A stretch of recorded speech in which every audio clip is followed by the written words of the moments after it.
plaster on an even bigger smile and say, "Totally! Hurricanes for life!" And then they're cheering and dancing and yelling around me, and it feels wonderful, but also like it's going to be the thing that breaks me. I remember a game a couple months ago, midway through the varsity season. The pain was so bad. I had been planning to ask Coach if he could sub me out and put in a closer. But then my dad came down to the dugout and he was all, "How are your hands feeling? How's the new medicine working?" He couldn't keep the eagerness out of his voice. The thought of telling him the truth made me queasy. So I went back in and finished the game. Because that's what athletes do.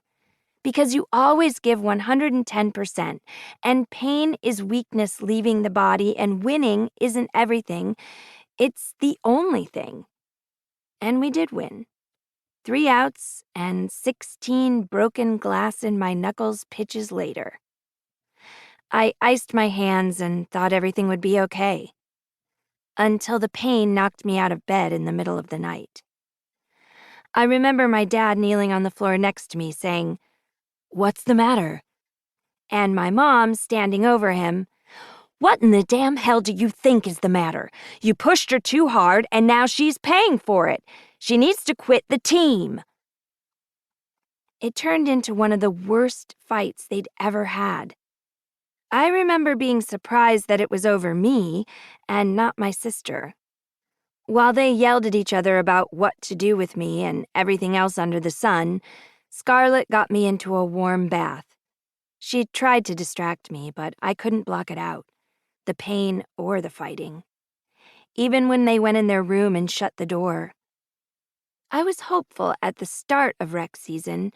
Dr. Levy said that since my rec softball team is less intense than varsity, it would give me a chance to see how my arthritis does in a lower stress environment. It felt like my last shot at making softball work. But it's too much.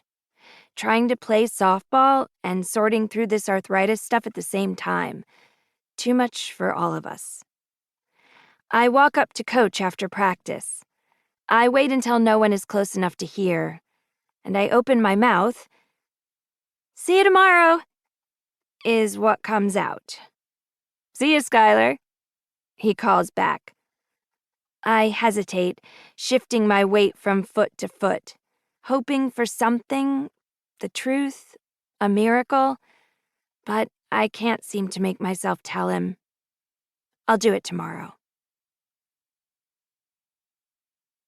Paige drives me home, but since Emmeline and Carter are in the car, I still have to pretend like everything is OMG, OMG amazing.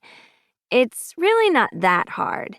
Beyoncé comes on, and I turn it up, and we sing at the top of our lungs as we fly through downtown Winston-Salem in Paige's convertible. Mama's car is at the house when we pull into the driveway, but not Daddy's.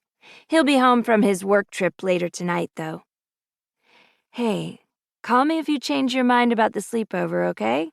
says Paige. "I don't mind driving back over here to get you." She's making the Paige face, the one that means she can see right through me. "Thanks. You are such a sweetheart.